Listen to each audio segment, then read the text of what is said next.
Welcome to Dodgers Dawgs. As part of the Dodgers Daily Network, Casey Porter here, joined by Coach Barikoff. Coach, the Dodgers are not going 162-0. They're not going 162 or 161-1. They still can go 160-2 though, right? Yeah, that's what the hope is, right? It's only, only Welcome two to losses, Dodgers Dawgs. right? As part of the Dodgers Daily Network, Casey Porter here. No doubt about it. So climb into today's game. We're going to get all into it. I've got all my show notes and everything. Climb into it from your perspective. Give me your first thoughts. The Dodgers look like a team. Like the obvious was the pitching wasn't very good. Yeah. I think Glasnow was affected by the weather, the mound being slick. I think the baseball, he didn't like the way the feel of the baseball. The walks were terrible. Blake Trinan wasn't Blake Trinan today. And you know what? The Dodgers had some clutch hitting. They scored enough runs to win, but the bullpen failed today, and that's called baseball. So anything concerning there that, of course, you went to Tokyo, not a true road. Matter of fact, that was more of a home game than it was a road game because everybody there loves all the Japanese players, right? So I think they were probably rooting for the Dodgers there, although you have Shota Imanaga on the Cubs team, and he pitched. But and then you came home to play. First true road test, you lose 2 out of 3.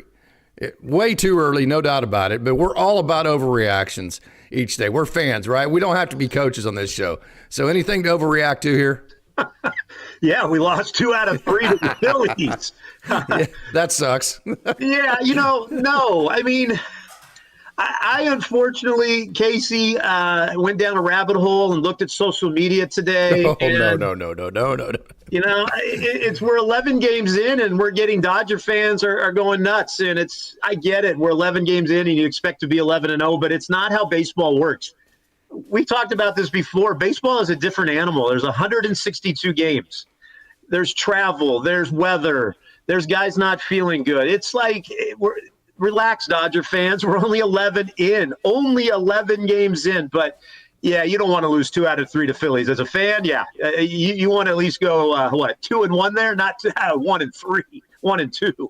So you're from Southern California. I mean, Tyler Glasnow, I thought he skirted around. I thought he floated back and forth between explanation, reason, and excuse today in his postgame. I'm going to be very point blank with that. I mean, I can't tell you as a high school coach how many times I've had my pitchers pitch and rain like that. Plus, I don't think by rule, don't exactly quote me on that, but I think by rule, the groundskeepers can't come out until after a full inning is over. So, they can't come out in the middle of an inning because then one team had an advantage during that inning that another didn't. So you have to do it at the beginning of the inning. It has to stay the whole way throughout the entire inning. That's at least the way it works in all the games I've been in. Don't quote me on that, but I do think that's how it was. But just listening to Tyler Glasnow, I thought he did a pretty good job of skirting between those two, don't you, Coach?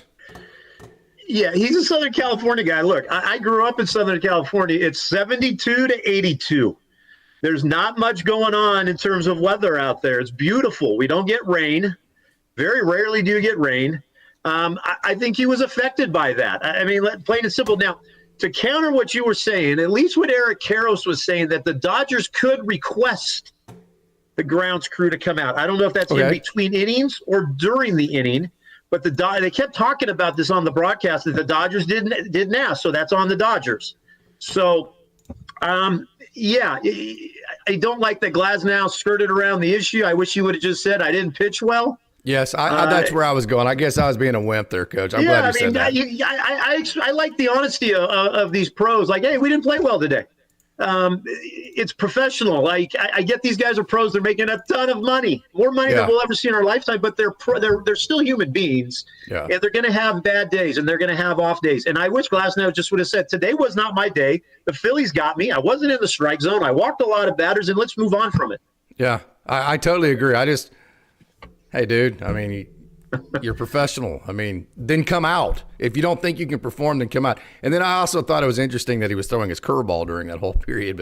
But I'm with you. I was exactly on that boat. I was like, just eat it. It's no big deal. It's one freaking game. You're a stud. We all love you. Just eat it and move on. And don't talk about I couldn't get my grip. I didn't have that didn't do a whole lot for me. But I'm a little bit more hardcore than most people, I think, Coach.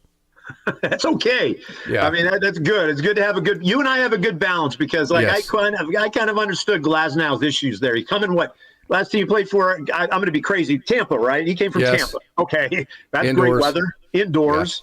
Yeah. And then you go to LA. He's a Southern California kid. I've got Ron Sampson, my brother's athletic trainer, listening right now. Ron knows LA weather is phenomenal. It's beautiful. I mean, sometimes at Dodger Stadium, you get the beach breeze moving in, but come on now.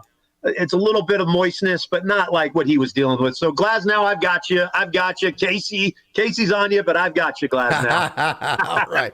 You know where this game was lost today. I mean, you can chew on a lot of different things, but the last 4 hitters were 1 for 14. Shohei Ohtani was 0 for 4. So when you look at those 5 spots in a row in the lineup, like whenever you get to 6, 7, 8, 9, then you roll it back to Shohei, 1 for 18. And that one hit was like a 78-mile-an-hour lob wedge from Andy Paez, which, by the way, was great to see because that started the rally there in whatever inning that was. I've watched so many baseball games over the weekend. I can't remember what inning is what, but it was good to see Andy Paez there. But really where the game was lost was the fact the Dodgers aren't gathering a lot of hits. We've been talking about that even in the wins, and 1 for 18 for the last 4 hitters plus Shohei Ohtani. Yeah, listen, social media is ready to be done with Andy Paez. I sometimes wonder, like, Case, do they not know what he did in the World Series? Yeah. He's played 11 games. I get his base running's been bad. He took a terrible route on that center field fly ball today. But I got to address this. Dodger fans, you bash CT3, you bash Outman. Now you're begging for Outman to come up, and now you say, Dodger fans, we don't care if he hits at all. We don't care if CT3 hits. He's better than Paez. I don't understand after 11 games the Dodgers wanting to do this to Andy Paez. It makes zero sense. There's a prominent social media guy out there right now who's bashing Paez. I don't understand it. It's 11 games. 11 games. Now, they very well might send Paez down here to Oklahoma City. Great, whatever. But I just don't understand the up and down, wishy-washy. I can't stand Alvin. I can't stand CT3. Now bring them up. We don't care. We just want their defense. They don't make any sense to me. I've said it. But 1 for 18 at the bottom of the order. And let's be honest, we're bashing Paez. Shohei Ohtani did not look good in this series. Right. Yes, he got a few hits, but he didn't look good either. He was swinging from his heels every single at-bat. So, yeah, it wasn't good at the bottom of the order, and that's got to change. Dodgers have got to hit at the bottom of the order. Sorry for the long-winded rant, but I've been thinking about this all day, and it's been driving me nuts, and I'm glad I said it. Yeah, no doubt. And of course, Andy Paez has kind of been your boy. I've been very partial to James Outman because I've been seeing him for such a long time. I was the first one to go on social media and say, this guy's going to be a major leaguer, and for a long time. That was when he first came up to Double-A Tulsa, like in 2021, 2022, something like that, because I recognize the talent, that kind of deal. Have talked to him, I don't know how many different times. Communicate, well, you know all about the behind-the-scenes parts of that situation, Coach. So it's very difficult to deal with, and I'll say this, it doesn't help the prospects the way that the Dodgers fans treat the way that they come up. It's like if they come up and they get hot, then the narrative is, well, we'll see what happens whenever pitchers adjust to them. Well, then if they don't stay hot, then it's like, yeah, see, I told you they weren't going to be able to make it once pitchers adjusted to them. And then there's these incredibly not realistic windows that Dodgers fans expect these guys to perform in. And then whenever they don't, then it's like, well, what the hell is wrong with the Dodgers position players? They can't develop. Well, no, it's not that they can't develop. It's just that Andy Paez's butt is puckered right now. I mean, point blank, his butt is puckered because he's feeling like he's letting the team down. This is his one small window. He's not getting hits. He's playing a position he's not familiar with. By the way, Coach, I'm going on a rant just like you did.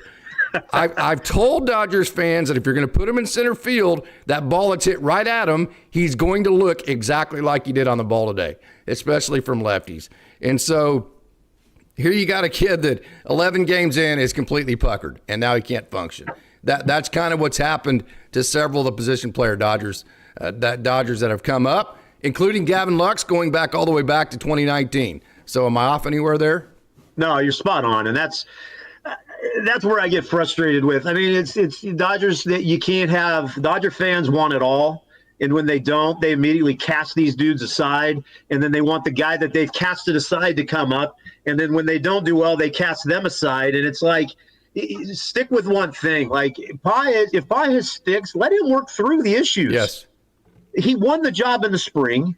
Outman, everybody's clamoring for Outman. I love Outman just like you, Case, but he's hitting not look good at 150. He's hitting 150 right now down with Oklahoma City. If we're clamoring for Outman, we might as well go for Dean. Dean's a phenomenal center fielder, just like Outman. I saw Outman make a major league high elite play this week. Outman's great in center, but he's hitting 150. And poor James Outman, if he comes up and swings the way he's swinging right now down here, Dodger fans are going to lose their minds. Mm-hmm. So everybody wants Outman to center and Kim to second. I don't know if Kim's going to come up. I don't know if he's going to come down. There's all these rumors flying around, but man, I feel bad for that kid coming up because if he doesn't hit in one air, Dodger fans are going to cast him aside. And but that's just where we're at. But again, back to your original comment, the bottom of the order needs to hit. Yeah, the bottom of the order needs to hit, and we need Ohtani, Betts.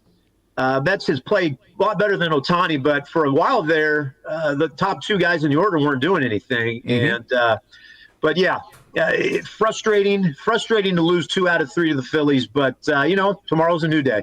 Yeah, no doubt. Absolutely not any reason to overreact, although it's a whole lot of fun to do so. I thought it was interesting that Sanchez was a ground ball pitcher, just very rarely allows anything other than a ground ball. First inning, Teo, by the way, all 5 RBIs, kept the Dodgers in the game today. So it's like, okay, Eric, no sooner did Eric Carroll say, well, something's got to give because Sanchez is a ground ball pitcher.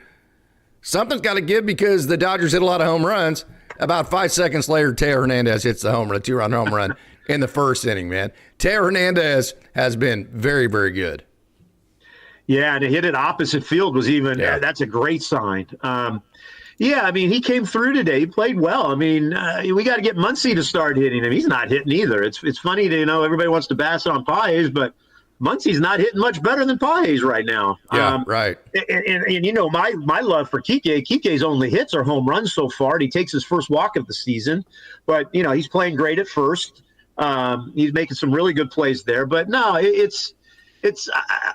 we're 11 games in. Yeah. We're 11 games in. And I think, what is the mark for baseball? 25 games? That's after 25, it's like then you can really take value of what's going on. But I'm not paranoid. I'm not worried. It's a long season, and it's just we're in our 4th series of baseball right now. I think we're going to be okay. I'll take you one step further. There's a saying in baseball, talk to me in June. So it's like, I don't even want to hear good or bad or whatever, this or that, until it's the month of June. That's the sample size that every professional, which is a million of them, personal friends and not, that I've ever, every one of them has said that quote, talk to me in June. That's kind of the timeline that they give. And like you said, it's just 11 games in. So it's, but again, that's the water cooler talk that we really enjoy. So any concerns that all 7 runs were scored via the home run and it just a large, so last year, one thing I think got the Dodgers to the hump was that they executed the game. They made winning baseball plays on offense. 2 years ago, the year before that, I think, although they scored more runs than anybody in the National League, they weren't good in short sample sizes because they were too boom or bust. So this year so far, I will say again, short sample size, no doubt about it. But there is a clear trend that this year is more like the offenses of 2 years ago and 3 years ago than it was last year so far. Any concern there? Yeah, my concern is every game it seems like they're having to come back. Yes. I don't. That's tough.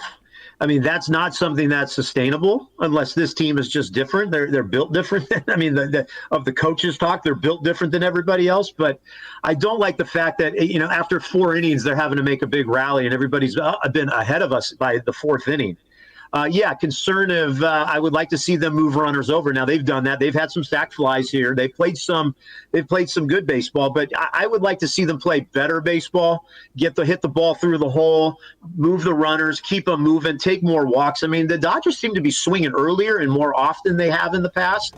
And so those are my concerns. But let's see what we look like in 22 games if that trend continues. But With Yeah, Freddie I mean, in the there's- lineup, by the way. Yeah, a little concerned. Yeah. Yeah.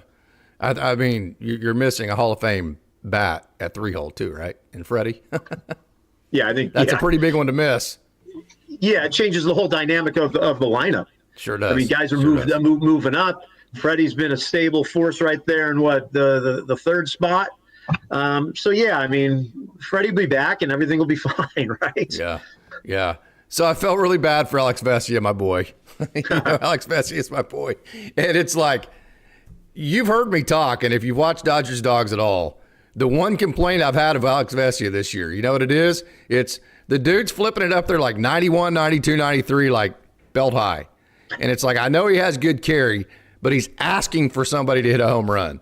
So when he came in today, you can ask my wife, I was like, oh, man, this dude has to throw a home run. And I'm like, I know. I mean, I turned and I went, Castellanos is going to be looking for a belt-high fastball on the first pitch, on the second pitch, on the third pitch, and every pitch Alex Vesia was going to throw up there. Castellanos was going to sit that high fastball because that's what Alex Vesia has thrown all year. And he wasn't going to miss that 91 to 93. So it was just like, as soon as I saw Alex Vesia come in, as much as I love him, I was like, oh, no, this is not going to be good.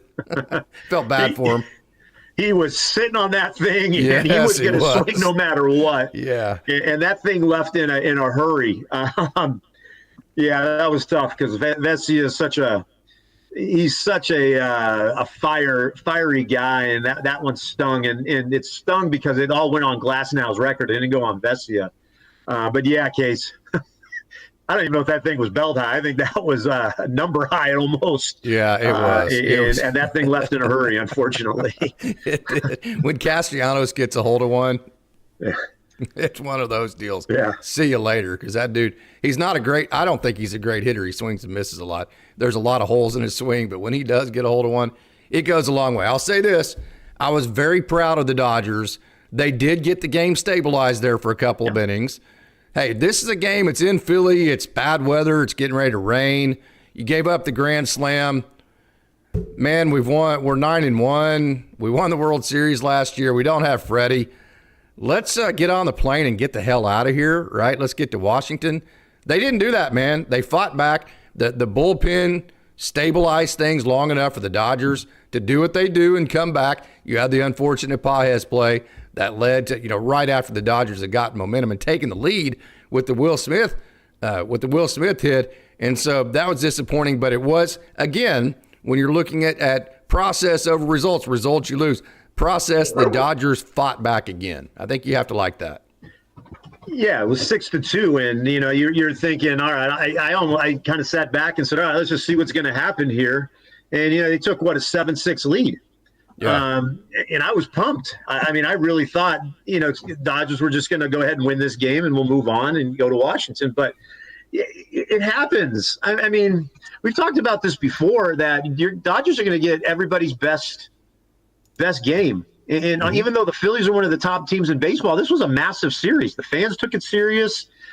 You could tell the way the Phillies were acting that it was a big deal. So, yeah, I mean, it's going to happen. But it was great to see the fight. I mean, my buddy Izzy texted me and says they never give up. The Dodgers don't give up, and that's something to be said. And I think that will play off as we go throughout the year. But, yeah, 6-2, you could roll your sleeves and say, all right, let's just sit back and get out of here. But it was nice to see them take that lead. I just wish they would have finished it off. What'd you think about everybody knows that we are big Dave fans, but stealing Ohtani, getting caught, and then ending the game, stealing Chris Taylor? I'll give you my thoughts. I want to hear your thoughts first. I'm going to say on Ohtani, I don't know the ins and out of what the Dodgers are doing. There's a part of me that thinks Ohtani went on his own, that Ohtani doesn't have I agree.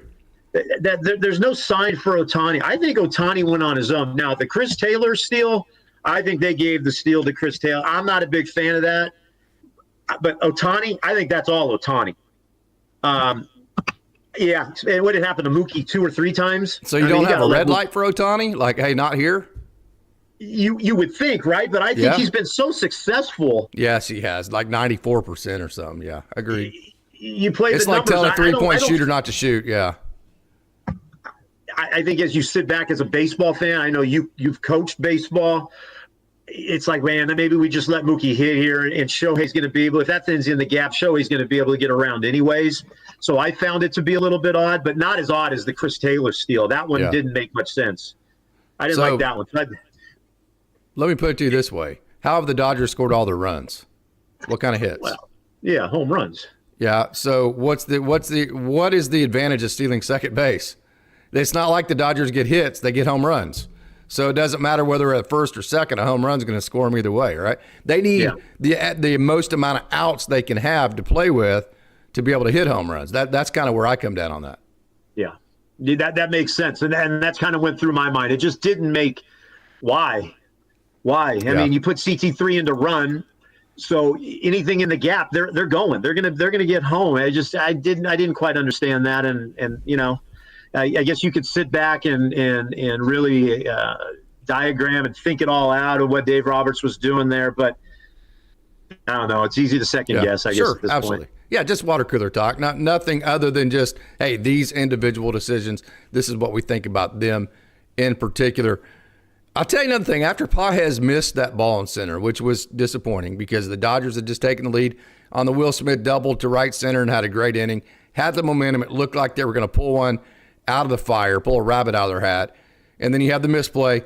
I'll tell you the most unsung part of this game. There were two parts of it. I was very disappointed in Blake Trinan, that next hitter. It's like, okay, I had a rookie that just made a mistake. Here I am, Blake Trinan, with all this Major League experience. I was a stud in the World Series. So what he needs to do at that moment as a leader on the team, he needs to be the guy that overcomes it and makes it okay for Andy at that point. He actually added gas to the fire there by walking the next hitter. And it's like, oh, man, so Blake Trinan made it snowball there, which shocked me because that's not how Blake Trinan usually operates. Yeah, two things. One, it's easy to bust on Pages because his rally was all turned around. It was bad. Plain and simple. There is nothing I could say as a Pages fan that makes that thing right. The only thing I thought of was that ball was scorched, in my opinion. I didn't see the exit velocity on it. It would have been a great play to make that if you're going to make that play. And then they said, Caro said the ball had a little knuckle to it. And he's not a great center fielder. We know that. He's a corner outfielder, and that ball really confused him. And you're right, Blake Trinan, I didn't see that coming today. But you know what? When you go out there, and the other thing is, they said he hadn't pitched since Tuesday. I don't know if that had anything to do with it. Good point. I was hoping, though, Trinan would come in, settle things down. I was actually hoping, and maybe we didn't see it because of the TV, but turn around Pages and clap his glove like, hey, it's okay, we got you. I got you, bro. But yeah, you're right. I mean, it's easy to look at Pages on this, but we gave up a lot of walks. And unfortunately, we didn't get that double play turn with Muncy and Edmonds. Sosa beats it out. But there's a lot of things. But it's easy, Casey. It's simply easy to get on Pages about this whole game. No doubt. Pages didn't cost us this game today. No, it was just one play. I mean, one play out of many of the different ones. Whenever you hit a buzzer beater, you always look back, we missed 3 front end and 1-on-1s. We gave up an offensive rebound. They kicked it out for a 3. That's how we actually lost the game. This last play is just what everybody's going to remember. But I'll say this. You mentioned the Edmundo Sosa play where he beat out to play at first base. Sosa has great speed. Yeah. So I'll say this. I think, first of all, because of his speed with being the visitors. Now, if you're at home, I'm okay with giving up that run because you have the extra at bat. But being on the road, I think, first of all, instead of playing double play depth, you need to be playing in, cutting the run at third base because you can't let the Phillies go ahead again. So I think the Dodgers should have been cutting the run to begin with. And second of all, as soon as the ball was hit to Muncy, okay, in my opinion, he should have cut the run instead of trying to turn 2. And not necessarily because of the game of baseball, but because of who the runner was and because of the situation that they made pretty much close to a perfect play, and he was still safe. So I think Muncy just made the wrong decision there. Yeah, and the only thing I thought, too, I mean, you did great baseball talk there, Case. The only thing I thought of was that he thought that ball was hit hard enough where they could turn it. That was the only thing that went through my mind because I'm like, doggone, Sosa does run fast. And Edmund, I don't know, just the way it looked. Did Edmund not look like he just has a lot of juice on that arm on turning those plays? Yeah, absolutely. I think it didn't zip over there like I thought it was going to. And I'm not dogging on Edmund. I mean, Sosa's fat. I don't know. You're not going to get him. So you're right on your first comment of let's cut the runner. But I thought Muncie thought that ball was hit hard enough they might have been able to turn it. But that was all. Yeah. I mean, gosh, tough play. Yeah. Roki Sasaki. Let's get into something a lot funner. Okay, this guy, super proud of this young man. So Roki Sasaki, you're talking about a young man that had to pitch in front of his own home country. He had to pitch in front of the Dodgers fans, and now he's having to pitch in maybe the hardest environment on the road in Major League Baseball. And I thought he handled himself very well. And let me say this, okay? He has felt comfortable pitching to Austin Barnes in his spring training games, in his bullpens, and the Dodgers decided to catch Austin because the fact that they felt like he would make Roki feel comfortable. There is example number 7 million of why Austin Barnes is still in the organization, right? Yeah, here's what I said to my wife, and it was a very innocent comment. I said, does Roki even, everybody's talking about a toughness environment. He doesn't even know what they're saying. Yeah. So, yeah, he doesn't know how much English he actually knows. That's hilarious, Coach. But is here's the absolutely thing. Hilarious. We cannot kid ourselves. After the first couple of walks, I was like, oh my gosh, please don't fall apart here. And that Bryce Harper at bat might have changed his whole season around with the splitters he was throwing and got. I mean, they even talked about this today. Like, what was Bryce Harper doing swinging at all these splitters? Trying to be the hero. Yeah, but I'll tell you what, he bounced back. He threw great.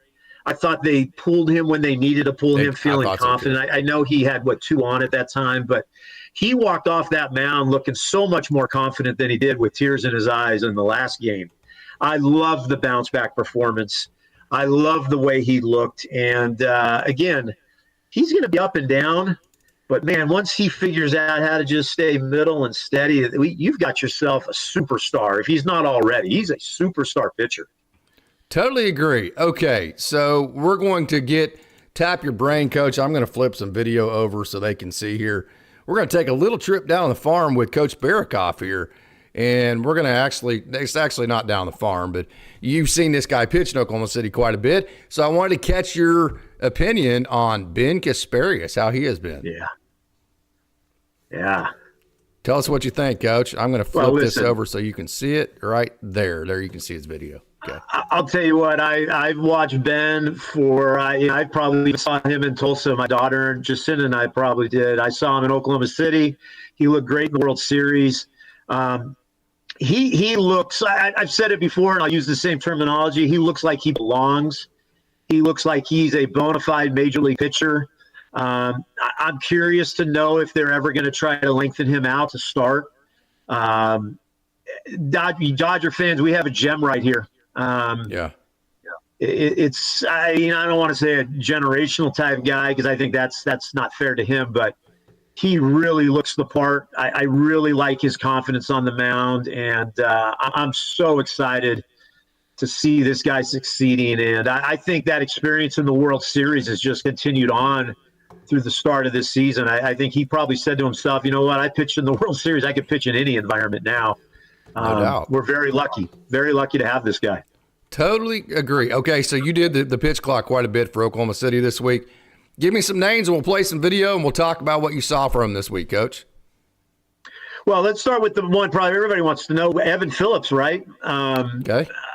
I got to pitch clock Evan Phillips. I like the way he looked. I think he's a stud. Ooh, we get him back. I think a lot of times we forget that we've got Evan Phillips coming back, but happy to see that. I think it's him right here, right, Case? Yes, it is. Absolutely. And he pitched in some bad weather too. So that, it's been unseasonably cold here in Oklahoma right now. No doubt. And then you got to see Tony Gonsolin as well, right? Yeah, I was just going to talk about that. His new look, the short hair. He threw an inning. He looked. Again, I keep forgetting we've got these guys that are going to be back soon. Gonsolin looked great. I was very impressed with his outing. He had total command. And I don't know if is he spending is he going to have another outing with Oklahoma City here on the road, or is he what is the timeline on him? Yeah, I think so. I think at least one more would be my guess. Yeah. Of course, now with the Blake Snell thing, who knows? But I mean, it all get sped up. Everything's fluid. But I think at least one more is what I've heard. That don't exactly quote me on that, but that's what I've heard. Can you hear me, Coach? I can hear. I guess. Yeah. You just came back to me. Cool. Sorry. Another guy, AAA, the Dalton Rushing, 6 for. Of course, he went 0 for his last 2. Yesterday, I haven't checked today's game, but on Saturday, he was 6 for his last 7 at one point on Saturday. You got to see a lot of Dalton Rushing this week. Catch. He played some first base and played some left field, so a big week for Dalton Rushing. Tell us what you thought about his week. I'll tell you, I've seen the good and the bad. I saw the 5 strikeout performance firsthand. Yes. I also saw him bounce back the next night. The dude's a star. I mean, he's a top 25 player in, I think, all of the system, in all of baseball. He's a superstar. I don't know what the time frame is going to be with him. I think they want to keep getting him at bats. I think that's why you see Hunter Fiducia coming up. But he looks the part. He looks major league ready in terms of his body. I like the way he is a catcher. Now, teams have been running on him, I've noticed, the last few games that I've done. But in terms of a hitter, he's a professional hitter. That's a superstar right there. And we both we're very excited about Rushing. 100%. So we have a question here. We have a super chat from Vin 1988, my favorite social media handle, for $5. Never let wins go to your head. Never let losses go to your heart. That is a great comment, Vin. Thank you so much for that. And a $2 super chat from Don't Care 187. The question is, do you think that Kim is ready to replace Pages yet in center field? Your thoughts on Ha-Seong Kim? Yeah, Kim is super talented. By the way, so Rushing right now is hitting 346. He didn't play today. He came in as a pinch hitter, and I think he drew a walk. But Kim looks really good with the Comets right now. I don't know if he's, ready to see big league pitching. He's not just like the minor leagues are. He looks like where he needs to be right now, which is the AAA. I know it's an exciting prospect that you want to see move up pretty fast. He's a wizard in the field. I love watching him play the infield, but I don't know. I mean, I see why people want him to come up, Casey. He's exciting, but I don't know if he's just ready just yet to hit major league pitching. Yeah. I'm exactly with you on that. I think he can hit the ball down on the zone. I'll be curious to see how he hits the ball up in the zone. He hit a couple this week, but with a little extra velo. Another guy, Coach, that I know you were very impressed with this week, especially at third base. We talked about that extensively the other night. Alex Freeland, I know you were like, does this guy normally play third? He looks pretty darn good over there. So talk about what you thought about Alex Freeland this week. Yeah, Casey, you were at the game, and, I've noticed he's been playing third base, and it kind of dawned on me. I went and asked you, I said, have we seen him at third? And you know what? He looks natural there. He looks like a third baseman. I have not been on the huge hype train of Alex Freeland like everybody else, and that's not saying I don't like him. I love the dude, but he has really impressed me this week. He looks better at the plate. He looked comfortable at third, and it kind of dawned on me where you've got Mookie at short, you've got these high-end younger guys, Vargas and Emo Morales at short. Yeah. You've got Kim. It's like, where's Freeland going to sit there? And the third base made a lot of sense to me. Yeah, because I don't see Cody Housey. I don't see him being a Los Angeles Dodger. Right. I love the guy. He's a free agent after this year. He'll exercise that. That's I've watched him since he's been with Tulsa. But Freeland moving to third made a lot of sense to me. Yeah. I think he looks really good there. Yeah, totally agree. And then today we got to see the speed of the newly acquired Estuary. I think that's how you say it. Don't exactly quote me on that. I'm not familiar with him enough. Yeah, look at that speed from Estuary Ruiz. So that was super exciting to see that speed. You got to see it right there, Coach. Pretty fast dude. Excited to see him in center field, roaming center field as well, too, right? Like this dude, I mean, what did he have? 67 stolen bases for the A's, a rookie record. This dude he flies around the diamond. He's unfortunately been on a couple of my fantasy teams, so he's not doing me any good right now. But I found it to be a very cool move by the Dodgers to pick up speed, where you never know. You could bring this guy up late and be a pinch runner in a major situation, and Ruiz is that guy. So I like the move of Ruiz. Yeah. One more that we're going to cover with Coach Barikoff, then I'm going to let him off the horn here, and that is your man, your favorite. Look at that base hit right up the middle. That is Yoendry Vargas right there, shortstop prospect. Played third base yesterday, so let's just call him left side infielder. You also have Emil Morales. You've got Elijah Hainline. You got Noah Miller. You've got Alex Freeland. You got all sorts of shortstops in the system. So just trying to create versatility. But Yoendry Vargas off to a great start for Rancho. That's your dude right there. Yeah. Real quick, Freeland's hitting 297 and he played short today. Oh man, I've been since the day they took this kid. I think he's our best prospect in the whole. I know Jose De Paula and Zaire Hope, but this Vargas guy, he fits the bill. He's got length, power. I don't know if he'll stay at shortstop, I think was what the talk is, but I cannot take my eyes off Yoendry Vargas, and he's proven me right with the start. He's, 18, 19 years old. I think he's going to be a superstar in baseball, so I'm excited to see this. Absolutely. So, hey, we are watching Yoendry Vargas, but as we do, Coach, is there any last thoughts that you have before we let you off here? No, Dodger fans enjoy it. We're 9-2. We dropped 2 games. That's it. We've got a very good team. Dodger pitching wasn't great. We had some errors by Pages, but listen, I'm not going to be the guy jumping on social media asking for change. I want to see guys be able to work it through. But no, 9-2. We go to Washington. They're going to the White House. I think that's pretty cool for them, no matter what your political feeling is. Going to the White House is always something special for a championship team. But let's go to Washington. Let's take care of business. And I'm excited to see what you're going to talk about down on the farm. Yeah. Okay, Coach, thanks a lot. We're going to get back to our segment down the farm. See you, Coach. See you. Okay, this is Eduardo Quintero. And Eduardo Quintero, one of the fastest young prospects in the entire organization. And he had 2 hits on Saturday. Eye-popping 571 start for Quintero, OPS 1207. Of course, it's just 2 games as of Saturday. But the way he's hitting, what I like about what he's doing here, he can absolutely fly. What I really, really like about Rancho and all these young players, Eduardo Osorio, and then Eduardo Quintero, and Elijah Hainline, and we've talked about Yoendry Vargas, and all these just star-studded prospects that this group has. This is the most exciting Quakes team that I can remember to start a season. But I'm telling a short story, making it long like I like to do. What I really like about this team is that they are just very fast. So the Dodgers made it obviously a very big emphasis for them to add speed to their system. And they have absolutely done that. So you have Kellen Lindsey on this team. You've got Eduardo Quintero. You've got a lot of fast dudes. And then above that, you have Zaire Hope who can run. You've got Kendall George at Great Lakes that can run. So a lot of great speed in the system at your lower levels. And that is a style of game that I favor in terms of getting guys in your system that are very athletic and can run. Who you're seeing right here is Aiden Feller. Aiden Feller made his debut last year, right-hander, pitching for Rancho. Threw in 2 games at the end of last year for Rancho. This is a young man that was drafted in the 9th round of last year's draft out of Southern Illinois. He led the Missouri Valley Conference in strikeouts. He had 105 strikeouts.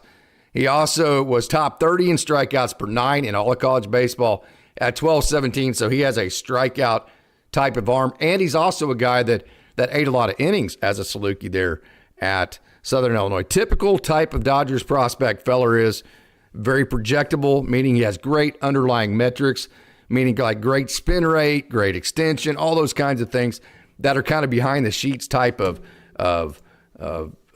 metrics that the Dodgers look for that are projectable for young men. So his fastball's 95-ish, okay? His spin upwards to 2,500. That's what I'm talking about with the projectables. That's 200 RPMs above what is considered good for major leaguers. So great carry on his fastball, 95-ish with room to grow and good off speed. So Aiden Feller is a young man that has a lot of potential, very projectable. So we will keep watching him and keeping track on him as the season goes on. Talking about projectable, this young man too, out of Northwestern State in Natchitoches, Louisiana. This right here is Alex Makarowicz, and I actually had a chance to talk to Alex over the offseason. 95 to 96, occasional 7 and 8, so he's occasionally 97, 98, a bullet slider and a curveball that kind of has some slurvy tendencies. This guy is going to hit 100 miles an hour at some point. Alex Makarowicz is. He has that good of an arm. That's how explosive his arm is. He's a Santa Monica native, so super exciting for him to pitch for the Quakes, although he went to high school at the DFW area. Actually went to Keller High School, which is the same high school that Max Muncy went to, and played for Coach Stramp, which was the same coach that Max Muncy got to play with. So, hey, Alex Makarowicz, this is a young man with a lightning bolt for a right arm, so keep track on him. He's a guy that you probably haven't heard of unless you watched our interview over the offseason, but a guy that has a lot of projectables and a big future. Look how big this dude is. This is 6'6" Jesus Luna for the Great Lakes Loons. Talk about crazy hitting angles for hitters. Four seam, really good straight change. Velo in the 95 range. Throws to the bottom of the zone very well. Lots of vertical drop to him. Jesus Luna is a guy that I know inside the system the Dodgers are very high on because they love his size. They see that pitch right there. Look at the amount of vertical tilt that he gets on that pitch. That he has really dirty stuff. See how hard that is for that hitter to pick up? I mean, he's like pulling off the ball the whole time. That's because the angles that Luna is able to create with his long length makes it very difficult. See that right there? Very difficult on hitters. And you talk about being difficult on hitters. Remember, Ronaldo Yeen was the first pitcher last year in the organization to hit 104. And listening to John Vicari does a wonderful job on the great. Look at that slider, too. Got to keep in the zone, Ronaldo. Throw strikes, and you are going to be up in the major leagues before you know it. You're going to be the next Edgardo Henriquez because he has that kind of stuff. So just incredible stuff. Matter of fact, John Vicari said that it has been confirmed on TrackMan that Ronaldo Yeen has hit 105. Again, got to keep the ball in the strike zone. That is the key for Ronaldo Yeen. But again, he has just absolutely, I mean, he can throw a ball through a brick. He is a guy that really has a lightning bolt for a right arm. And one of my favorite prospects in the system, keep this guy in your back pocket. Remember this guy, see that bullet slider? Carson Hobbs, one of my favorite young pitching prospects, because you're getting ready to see this curveball come up. Watch this. Watch this curveball. No, not yet. You're getting ready to see a curveball that you will not believe here in a second. Well, there's his fastball. That fastball can hit about 90. There, right there. Woohoo! Look at that curveball. He can hit about 96. Matter of fact, he's got Jordan Thompson. That's sure. Look at that curveball. Steal. So he's able to throw it to get swing and miss. He's able to steal strikes with it. And it is big, and that pairs with a fastball that touches 96, and he's growing in velo. I mean, this is a guy that didn't have an incredible amount of velo until absolutely recently, and so Carson Hobbs is a young man that I think could be somewhere around 97, 98 with that gigantic curveball and that bullet slider that you just saw on that pitch. So one of my favorites in the system, that is Carson Hobbs right there. And then another young man, actually had a chance to communicate with him today out of Mississippi State. Got a chance to see him quite a bit with the Bulldogs. They won the College World Series a couple of years ago. He was a big part of that. This is Brooks Auger, got drafted last summer for the Dodgers in the the sixth round. He was the Dodgers' fourth pick. He went 5 2/3 innings on Saturday, 3 hits, 1 run, 3 strikeouts, and a walk. So he went to Mississippi State through 8 innings, 1-run ball in the College World Series. Remember, the Mississippi State won the World Series. Got off to a great start in 2022. Then he tore his UCL. He had Tommy John. Long recovery. So Auger got back. He's 6'5" again, got back last year, got drafted. So here he is. He's in the 93, 95 range, but he's touched 97, again, coming off of Tommy John. That will grow. He pairs that with a cutter, change, slider, occasional curveball, but Brooks Auger, another big dude coming off of Tommy John that will grow in velo, already has the very nice secondaries. So just very projectable in terms of Brooks Auger and what he has to offer the Dodgers and their system. And then Zaire Hope, we're going to get to him here in just a second right here. Zaire Hope, I call him the tank. Boy, what a big, look at this, man. That is a bomb right there. So check this out. He had 3 hits on Saturday. He had 2 singles that registered over 100 miles an hour both. Okay. And then he had a home run that registered 111. So he had over 400 miles an hour worth of 400 and some odd miles an hour worth of hits on Saturday. And it was like 40 something degrees in middle of Michigan. And what a start he's off to. Zaire Hope, 571 OPS, 1571. So, wow, what a start for Zaire Hope. So that is very exciting to see the type of start that is having right now for the Dodgers. So there we go. There is our Dodgers down the farm. I hope you enjoyed that. So that's going to do it for tonight's show. Again, the Dodgers lost their second game today, but hey, it is very early. Hope you enjoyed our down the farm segment as well. So until next time, I'm Casey Porter. Thank you so much for tuning in. You know how much fun I have talking to all of the Dodgers dogs out there. What a great crowd we had today. So thank you again for tuning in. And until next time, I'm Casey Porter. It's a great day to be a Dodger.